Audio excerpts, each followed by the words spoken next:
সব সময় লড়াই করতে থাকে, সব সময় চেষ্টা করে যাতে সেই শ্রেষ্ঠ হয়, চেষ্টা করে যাতে তার সামনে সবার মাথা নত হয়। তাই সবার আগে শক্তি অর্জন করার চেষ্টা করে। সে শক্তি অর্জন করেও নেয় আর তারপর ভয় দেখিয়ে সবাইকে নিজের সামনে নত করে। কিন্তু একটা গুরুত্বপূর্ণ কথা ভুলে যায়, বুঝতেই পারে না। দেখুন, আমি আপনাকে একটা উদাহরণ দিই। আপনি নিশ্চয়ই বৃক্ষ এবং তার ডালপালা দেখেছেন, যা ফলের ভারে নিচু হয়ে যায়। ফল পড়ে গেলে আবার সে উঠে যায়, তারপর আরও একটা ফল হয়, সেটাও পড়ে গেলে আবার উঠে যায়। সর্বদা নত থাকে না। কখনো হাঁটতে গিয়ে আপনি নিশ্চয়ই দেখে থাকবেন যে আপনার পা কোনো ফুলের ওপরে পড়লে তা নত হয়ে যায়, কিন্তু যেই আপনি পা সরাবেন সেই ফুল আবার উঠে দাঁড়ায়। একটা অত্যন্ত গুরুত্বপূর্ণ কথা মনে রাখবেন, যে শির ভয়ভীত হয়ে আপনার সামনে নত হয়, সেই শিরই বিরোধিতা করতে সবার আগে দাঁড়াবে। আপনি জিতে নিন, সবাইকে জিতে নিন, কিন্তু ক্ষমতার দ্বারা নয়। তাদের জিতুন প্রেমের সাহায্যে। রাধা রাধা। ঈশ্বর লতা পাতাকে দাঁড়িয়ে থাকার শক্তি দেননি, ঈশ্বর এই শক্তি দিয়েছেন বৃক্ষকে। এই লতা পাতা বৃক্ষের সাহায্যে দাঁড়িয়ে থাকে, তাতেই বিকশিত হয়। এবার এই লতা পাতা দুই ধরনের হয়। প্রথম সে যে এই বৃক্ষতে বিকশিত হয়, ফুল ফুটিয়ে তোলে, নিজেকেও সুন্দর বানায়, বৃক্ষকেও সুন্দর বানিয়ে তোলে। দ্বিতীয় সে যে বৃক্ষকে পুরোপুরি শুকিয়ে দেয়, তার প্রাণ শক্তি তার থেকে কেড়ে নেয়, আর শেষে নিজেও ধ্বংস হয়ে যায়। তাই মনে রাখবেন, যে ব্যক্তি সবসময় আপনার সাথে থাকে, সবসময় আপনার সম্বল হয়ে থাকে, সবসময় সে আপনাকে সাহায্য করে, আর যদি আপনি তার সাথে ছলনা করেন, আপনার অন্ত নিশ্চিত। এরকম কখনো করবেন না। সেই ব্যক্তিকে ভালোবাসা দিন, সম্মান দিন, আর আমার সাথে প্রসন্ন হয়ে বলুন, রাধা রাধা। কখনো আপনি কোনো কুমোরকে দেখেছেন যারা মাটির পাত্র বানায়? প্রথমে সে ভিজে মাটি মাখে, তারপর তাকে গড়ে, তারপর তাকে চাকায় দিয়ে সঠিক আকার দেয়। যদি আকার ঠিক না হয় তা তক্ষুনি ঠিক করে দেয়, কারণ সে এটা জানে যে একবার এটা আগুনের তাপে দিয়ে দিলে, একবার এটা শুকিয়ে গেলে তারপরে এর আকার কখনোই বদলানো যায় না। এখানে লুকিয়ে আছে একটা শিক্ষা, সমস্ত মাতা পিতার জন্য একটা শিক্ষা। মাতা পিতাও তো এরকমই হন। তাদের নিজেদের সন্তানকে সঠিক সময় মতো শ্রেষ্ঠ শিক্ষা দেওয়া উচিত। মাতা পিতা যেন কখনো তাদের বিধাতা না হতে চান, কিন্তু প্রতিটা মুহূর্তে সবসময় চেষ্টা করুন তাদের সঠিক পথ দেখানো, কখনো কোমলতা দিয়ে, কখনো ভালোবাসা দিয়ে, আর কখনো কঠোর হয়ে।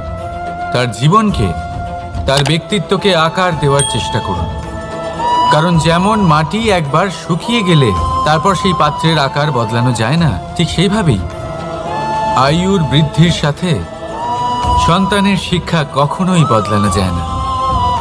তা মনে রাখবেন। রাধা রাধা। আপনি কি কখনো কোনো প্রজাপতি দেখেছেন? ভালো নিশ্চয়ই লাগে। আসলে প্রজাপতি কার না ভালো লাগে? ছোট হোক বা বড়, প্রজাপতিকে সবার ভালো লাগে। এবারে ভাবুন, এই প্রজাপতির সূত্রপাত কি করে হয়? এই প্রজাপতি শুরু হয় একটা গুটি থেকে, যেখানে সে সুরক্ষিত থাকে। গুটি ভেঙে যখন সে এই সংসারে আসে, তখন একটা কীট রূপে থাকে। কীট যে ভূমির ওপরে চলাচল করে, যে বৃক্ষের পাতার ওপরে সুরক্ষিত থাকে। তারপরে তার মধ্যে আসে আরো একটা পরিবর্তন, তার ডানা গজায়। তখনই সে প্রজাপতি হয়। তখন সে খোলা আকাশে উড়ে বেড়াতে পারে। সুন্দর সুন্দর পুষ্প থেকে সে মধু পান করে। কখনো ভেবেছেন যে প্রজাপতি ছাড়া আর কেউ এটা পারে না কেন? কারণ সে সেই গুটি থেকে বেরোতে পারে। যদি সে সেই গুটি থেকে নাই বেরোতো, সে উড়তেই পারত না, কখনো প্রজাপতি হতেই পারত না। আমাদের সাথেও ঠিক এটাই হয়। আমরা সবসময় সেখানেই থাকতে চাই যেখানে আমরা সুরক্ষিত থাকি। সেই সুরক্ষা চক্রেই আমরা থাকতে চাই, কিন্তু এই বিকাশ সুরক্ষা সীমা পার হওয়ার পরেই অর্জন করা যায়। তাই যদি আপনি জীবনে বড় কিছু করতে চান, মহান কাজ করতে চান, নিজের ব্যক্তিত্ব তৈরি করতে চান, তাহলে এই সুরক্ষা চক্র ভুলে যান। সুরক্ষা সীমা লঙ্ঘন করুন, এগিয়ে যান, প্রতিকূলতার সম্মুখীন হন, কঠিন পরিস্থিতির সম্মুখীন হন, সাহস করে এগিয়ে চলুন, আরো শক্তিশালী হয়ে উঠুন। তবেই আপনি জীবনে কিছু করতে পারবেন, তবেই আপনার ডানা গজাবে, আর তবেই আপনি এই সুন্দর আকাশে উড়ে বেড়াতে পারবেন। রাধা রাধা। আমাদের কোনো স্থানে পৌঁছতে গেলে একটা মাধ্যমের প্রয়োজন হয়। কিছু মানুষ এই মাধ্যমকে রাস্তা বলে, কেউ পথ বলে, আবার কেউ বলে সরণি। মানুষ নিজের লক্ষ্যে পৌঁছানোর জন্য এই পথেরই খোঁজে থাকে। কিন্তু মানুষ একটা কথা বুঝতে পারে না, যে এই পথে এগোতে গেলে এই পথকে পিছনে ঠেলাও অত্যন্ত প্রয়োজন। যদি এটা করার ক্ষমতা আপনার না থাকে, তাহলে আপনার পথ আপনাকে লক্ষ্যে পৌঁছতে দেবে না। দ্বিতীয় কথা, যদি নিরন্তর চেষ্টা আপনি করতে পারেন, যদি সেই ক্ষমতা আপনার মধ্যে থাকে, তাহলে আপনি যখন চাইবেন, যেখানে চাইবেন, নিজের পথ নিজেই বানাতে পারবেন। রাধা রাধা। আমাদের সব থেকে ভালো লাগে বিজয়, সব থেকে অপ্রিয় হলো পরাজয়।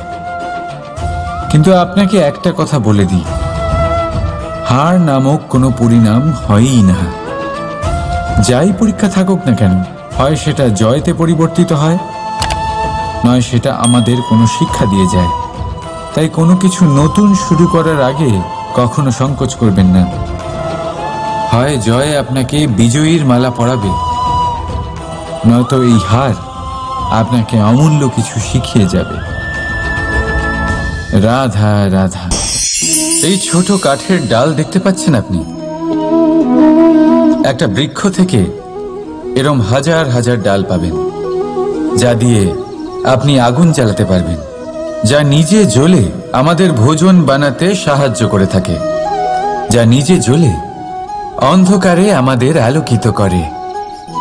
যদি এটাই অন্যভাবে দেখা যায়, তাহলে এমনই এক ছোট্ট ডালের টুকরো একটা ছোট্ট ফুলকিতেই নিজের সাথে হাজার হাজার বৃক্ষ জ্বালিয়ে দিতে পারে।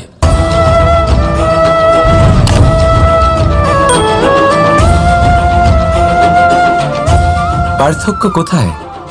পার্থক্য হলো শুধু দৃষ্টিভঙ্গিতে, মানসিকতায়। যদি এই মন শীতল রাখেন, শান্ত রাখেন, তাহলে অসংখ্য মানুষের জীবন আলোকিত করবেন। যদি ক্রোধ আর অহংকারের আগুনে জ্বলতে থাকেন, তাহলে শুধুমাত্র বিনাশ করবেন। সিদ্ধান্ত আপনার। রাধা রাধা। আজ বিজয়া দশমী, সেই দিন যবে শ্রীরাম রাবণকে বধ করেছিলেন। এ হলো সেই দিন যেদিন শ্রীরাম লঙ্কা জয় করেছিলেন। লোকে বলে এটা খারাপের বিরুদ্ধে ভালোর জয়ের প্রতীক। এটাকে দেখার আরো একটা দিক আছে। আগে হ্যাঁ, এটা ভালোবাসার জয়ের প্রতীক, এটা পরিবারের জয়ের প্রতীক। আপনি তো নিশ্চয়ই জানেন যে রাবণ মহাজ্ঞানী ছিল, মহা শক্তিশালী ছিল, মহাদেবের পরম ভক্ত ছিল রাবণ।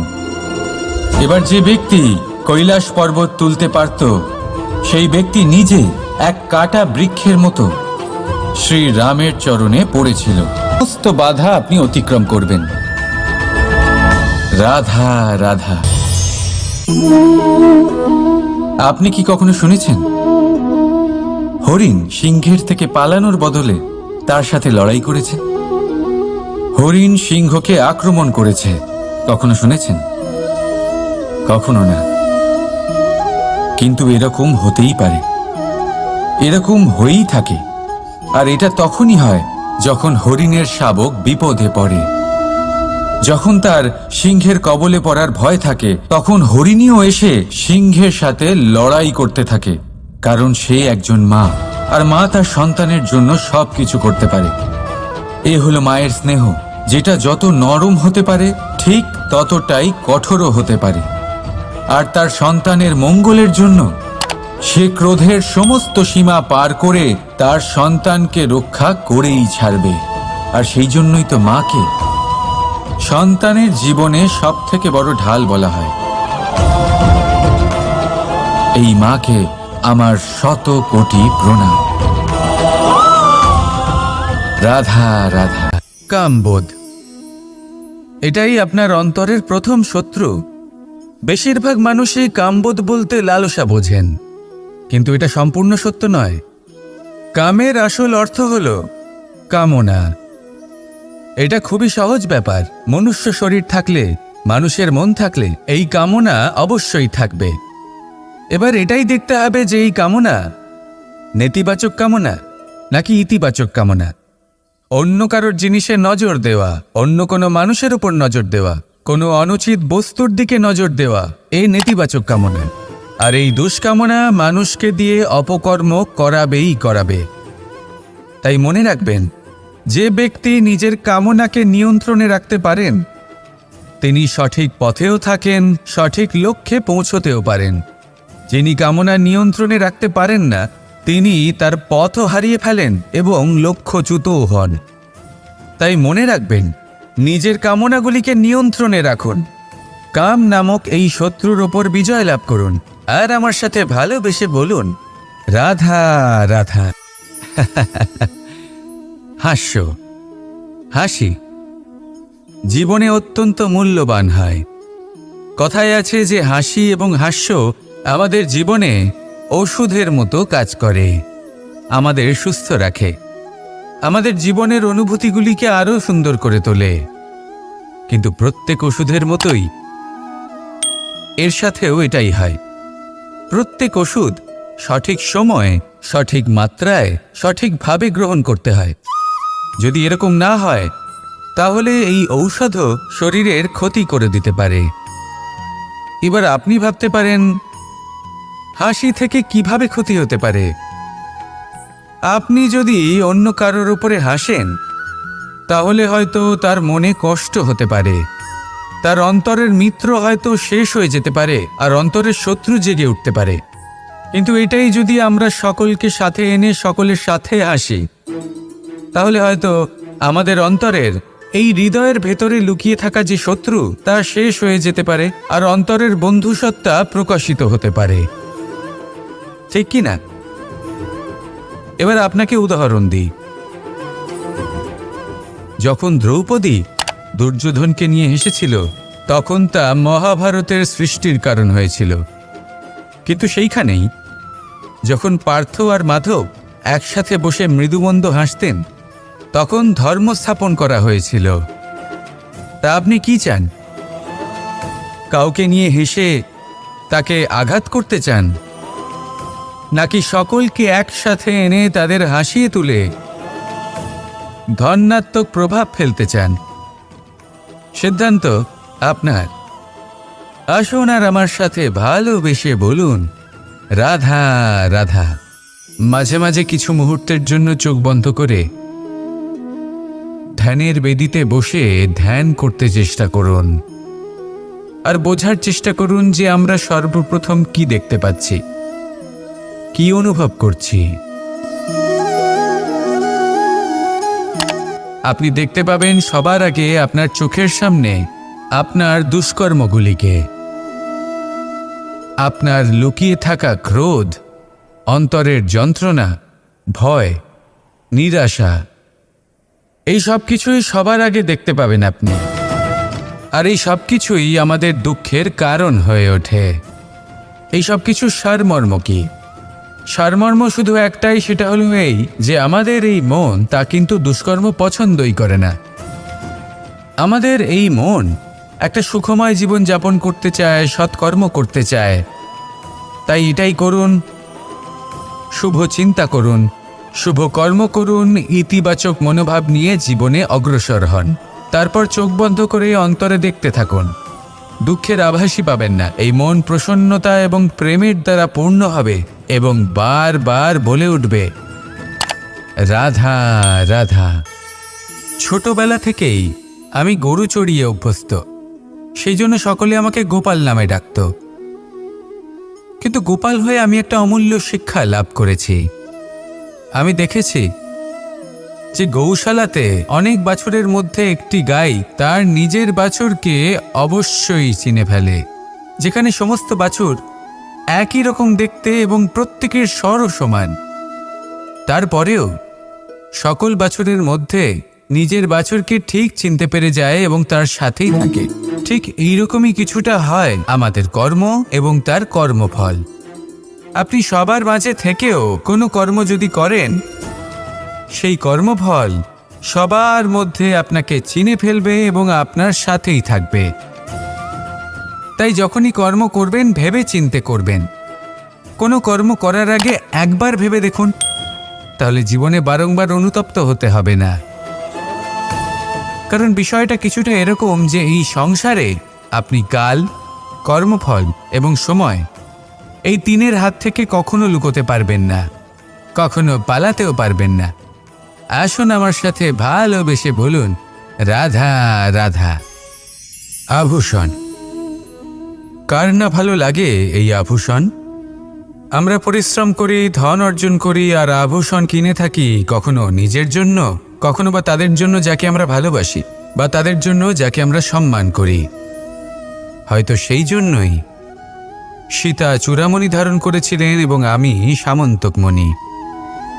কিন্তু এটাই কি সেই প্রকৃত আভূষণ যা আপনার মূল্য বৃদ্ধি করে? না। শ্রীরামের আভূষণ হলো ওনার নম্র ভদ্র ব্যবহার। মাতা সীতার আভূষণ হলো ওনার সততা, ওনার নিষ্ঠা, ওনার ত্যাগ। অর্জুনের আভূষণ ছিল ওনার একাগ্রতা। রাধার আভূষণ ওনার প্রেম। এই আভূষণ কোথাও নেই, আপনার মনে আছে। যদি আপনার মনে মিষ্টতা থাকে, তা শান্ত হয়, তাতে সততা থাকে, নিষ্ঠা থাকে এবং প্রেম থাকে, তাহলে আপনার অন্য আর কোনো আভূষণের কোনো প্রয়োজন নেই। আপনি যতই ভিড়ের মাঝে থাকুন, আপনার ঔজ্জ্বল্য চোখে পড়বে। আসুন আর আমার সাথে ভালোবেসে বলুন, রাধা রাধা। সুখ এবং দুঃখ, এই দুই হলো আমাদের জীবনের অবশ্যম্ভাবী এবং গুরুত্বপূর্ণ অঙ্গ। আমাদের সকলের জীবনে কখনো সুখও আসে, আবার কখনো দুঃখও আসে। আমরা সবসময় ভাবি আমরা কিভাবে সুখ লাভ করব, কিভাবে আমরা দুঃখ থেকে দূরে থাকতে পারি। আর এই জীবনে যা কিছুই ঘটুক না কেন, সেই সব কিছু আমরা সুখ এবং দুঃখের মাপদণ্ডে মেপে থাকি। এবার এখানে একটা ছোট্ট বিষয় আছে। এটা ভেবে দেখতে হবে যে কে আসলে সুখী ব্যক্তি। সুখী ব্যক্তি হলেন তিনি যিনি নিজের জীবনে নিজের কর্মের বিশ্লেষণ করে থাকেন, সেই বুঝে পদক্ষেপ নেন। উনি কি করতে চলেছেন সেটা উনি জানেন। আর যদি ওনার কোনো দোষ থাকে বা ভুল থাকে, তাহলে সেগুলো শুধরে নিয়ে এগিয়ে চলেন। সেই জন্য উনি সুখী হন। অন্যদিকে যে ব্যক্তি দুঃখী, তিনি কি করেন? তিনি নিজের ওপর নয়, অন্যের ওপর নিজের নজর রাখেন যে তিনি কি করছেন, কিভাবে কর্ম করছেন। ওনারা অন্যের নিন্দা করেন, অন্যের সাফল্য দেখে ঈর্ষা করেন, ক্রুদ্ধ হয়ে যান, ওনাদের বাধা দিতে চেষ্টা করেন। সেই জন্যই তো ওনারা দুঃখী হন। এই সংসারে এমন অনেক ব্যক্তি আছেন যারা এই কারণে দুঃখী নন যে তাদের জীবনে দুঃখ আছে। তারা এই কারণে দুঃখ পান কারণ অন্যের জীবন অনেক বেশি সুখের। দেখুন, শেষ পর্যন্ত আপনাকে নিজের কর্মের প্রতি মনোসংযোগ করতেই হবে। অন্যের প্রতি নয়, কারণ আপনার জীবনে আপনার কর্ম হলো এমন একটা জিনিস যা আপনার নিয়ন্ত্রণে আছে। নিরন্তর চেষ্টা করতে থাকুন, নিজের কর্মকে বুঝতে শিখুন, শুধরে নিন, নিজেকে শ্রেষ্ঠ করে তুলুন। তখন সাফল্য নিজে থেকে আপনার কাছে আসবে, আর এই মন প্রসন্ন হয়ে বলবে, রাধা রাধা। প্রেমের পরিভাষা আসলে কি? ভিন্ন ভিন্ন ধরনের ব্যক্তি, ভিন্ন ভিন্ন ধরনের প্রেমী, আলোচক বিভিন্ন ধরনের পরিভাষা প্রদান করেন এই প্রেম নিয়ে। কিন্তু প্রত্যেকের মনেই কখনো কখনো এই প্রশ্ন এসেছে, এই ভালোবাসা আসলে কি? নিজের প্রিয়তমকে জয় করাই কি প্রেম? চার হাত এক হয়ে যাবার নামই কি প্রেম? নিজের আবেগ ব্যক্ত করাই কি ভালোবাসা? না, প্রেমের অর্থ কাউকে লাভ করা নয়, বরং তার মাঝে বিলীন হয়ে যাওয়া। যদি কারোর হাত ধরে থাকি, তাহলে আজীবন তার সাথে পথ চলা হলো প্রেম। প্রেম শুধুমাত্র সেটা নয় যা প্রেমী আর প্রেমিকার কেশদামে মালা বেঁধে দেয়। মাতা পিতার জন্য দিনরাত পরিশ্রম করা, নিজের পরিবারের জন্য দিনরাত পরিশ্রম করা, সেটাও প্রেম। নিজের বন্ধুদের জন্য, আপনজনের জন্য সবকিছু উজাড় করে দেওয়ার নাম হলো ভালোবাসা। নিজের মাতৃভূমির জন্য সাহসের সাথে লড়াই করা এবং আনন্দে নিজের জীবন ত্যাগ করে দেওয়াও কিন্তু প্রেমের নামান্তর। সেই জন্য যারা বুদ্ধিমান ব্যক্তি, তারা কখনো প্রেমের পরিভাষা খুঁজতে চান না, কারণ তারা জানেন যে এই প্রেম কতটা বিশাল। তারা জানেন যে এই প্রেম হলো এক বিশাল সাগর, যাকে নিজের মুঠোয় ধরে রাখা যায় না। সেই জন্য এই প্রেমের সাগরে ডুবে যান এবং সকলকে ভালোবাসতে শিখুন। যদি সবাইকে ভালোবাসতে পারেন, তাহলে তাদেরও কল্যাণ হবে যারা আপনাকে ভালোবাসে, তাদেরও কল্যাণ হবে যাদেরকে আপনি ভালোবাসেন, আর আপনারও কল্যাণ হবে। আর তখন এই মন ভালোবেসে বলবে, রাধা রাধা। এই সংসারের অন্তের, এর বিনাশের প্রারম্ভ কিভাবে হয়? কোনো যোগের মাধ্যমে? কোনো ভয়ানক অসুরের আগমনে? নাকি প্রকৃতির রাগের কারণে? না, এই সংসারের বিনাশের প্রারম্ভ হয় আমি থেকে। এই আমি, এই তুমি, এটা আমি করেছি, ওটা তুমি করেছো, এটা আমার, ওটা তোমার, আদি ইত্যাদি। এই ভাব যখন মনে বাসা বেঁধে নেয়, সর্বপ্রথম ঘর ভাগ হয়, তারপর বসতি, তারপর প্রাণ, আর তারপর দেশ, আর সবার শেষে সমস্ত সংসার ভাগ হয়ে যায়। আর এই ভাগ হয়ে যাওয়া শেষে মনোমালিন্যে পরিণত হয়। এখন এমত অবস্থায় কি করা যেতে পারে? কিভাবে বাঁচা যায় এই পরিস্থিতির থেকে?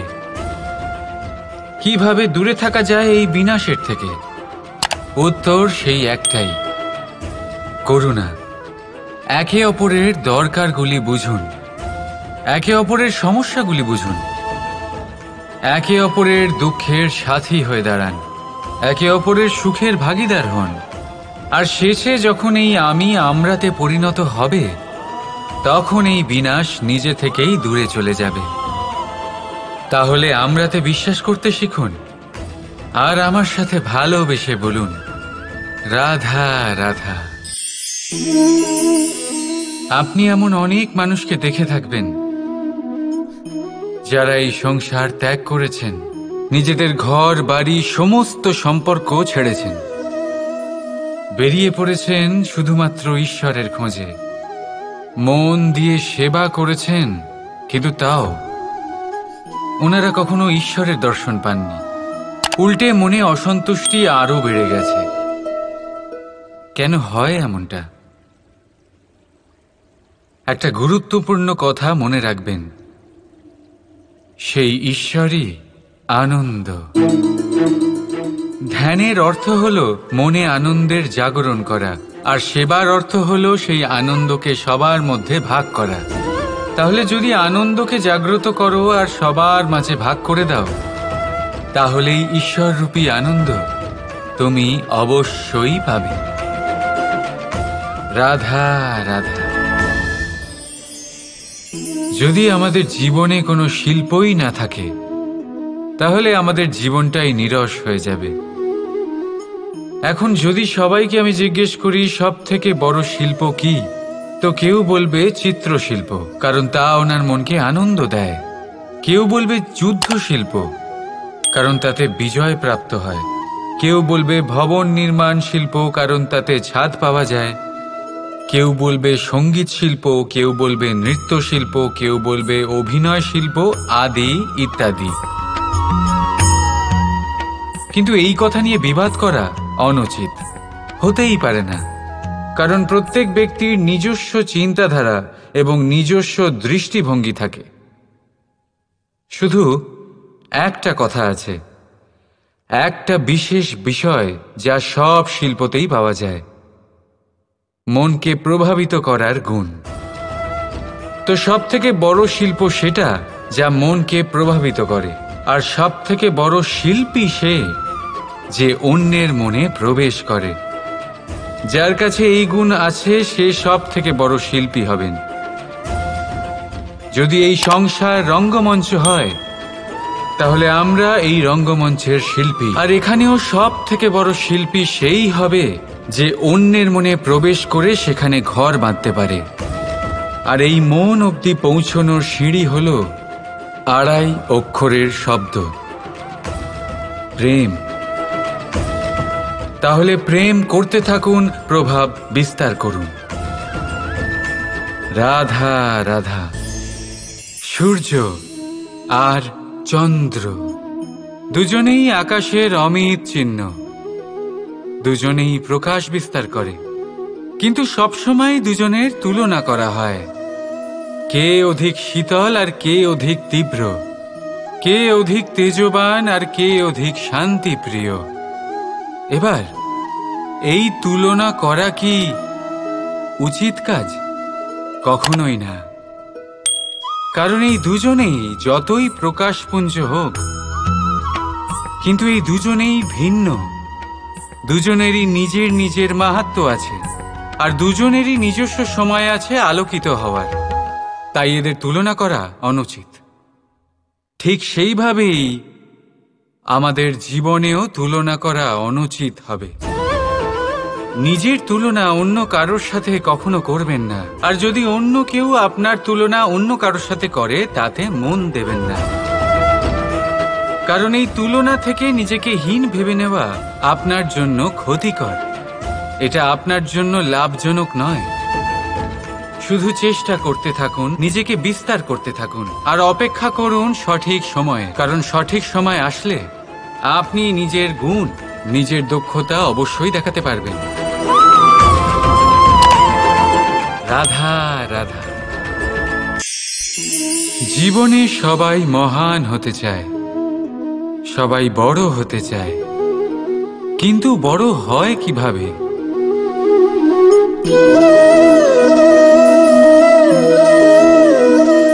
এটা আমার হাতে কি বলুন তো? সর্ষে বীজ? না, এটা হলো বটের বীজ। এই বীজ এত ছোট হয় যে সবার সাথে সহজেই মিশে যায়, বড়ই সহজে ধরণীতে মিশে যায়। কিন্তু যখন এটা বৃক্ষরূপে বড় হয়, আর তারপর যখন পড়ে যায়, সমস্ত পরিবেশকে কাঁপিয়ে দেয়। ঠিক এইভাবেই বড় হতে থাকুন, বটের বীজ আর বটের বৃক্ষ। আর যদি জীবনে আপনি সত্যি বড় হতে চান, তবে সর্বপ্রথম নিজের অহংকারকে, নিজের অভিমানকে ছোট করে নিন। এত ছোট যাতে সবার সাথে বসতে পারেন, কিন্তু অন্তর থেকে এত বড় হয়ে যান যাতে যখন আপনি উঠবেন, তখন কেউ যাতে আর বসে না থাকতে পারে। রাধা রাধা। আমাদের মধ্যে এমন কজন আছে যারা ভয়তে ভীত হয়ে পড়ে, কোনো বৃহৎ কার্য করার আগে মনের সামঞ্জস্য হারিয়ে ফেলে? মোটামুটি সবাই, তাই না? প্রত্যেক ব্যক্তির মনেই এই ভয় জাগ্রত হয়। তবে এর অর্থ আমার দৃষ্টিভঙ্গি দিয়ে মনে হয় এই ভয়ের অনুভূতি খারাপ নয়। কারণ যদি এই অনুভূতি খারাপ হতো তাহলে কি ঈশ্বর এই অনুভূতি প্রত্যেক প্রাণীকে দিতেন?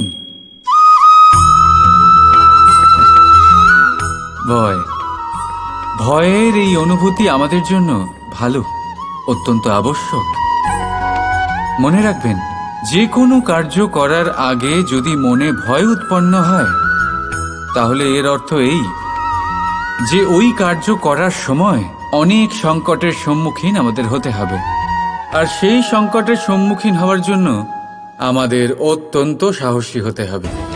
শুধুমাত্র এই কথা মনে রাখবেন, মনে সাহস জুগিয়ে এগিয়ে চলুন এই ভয়ের যাত্রাতে, কারণ এই ভয়ই আপনাকে আপনার লক্ষ্যে পৌঁছতে প্রেরণা যোগাবে, আপনাকে শক্তি প্রদান করবে। তাই এই ভয়ের দ্বারা ভয়ভীত হবেন না, এই ভয়কে জয় করুন আর আমার সাথে ভালোবেসে বলুন, রাধা রাধা।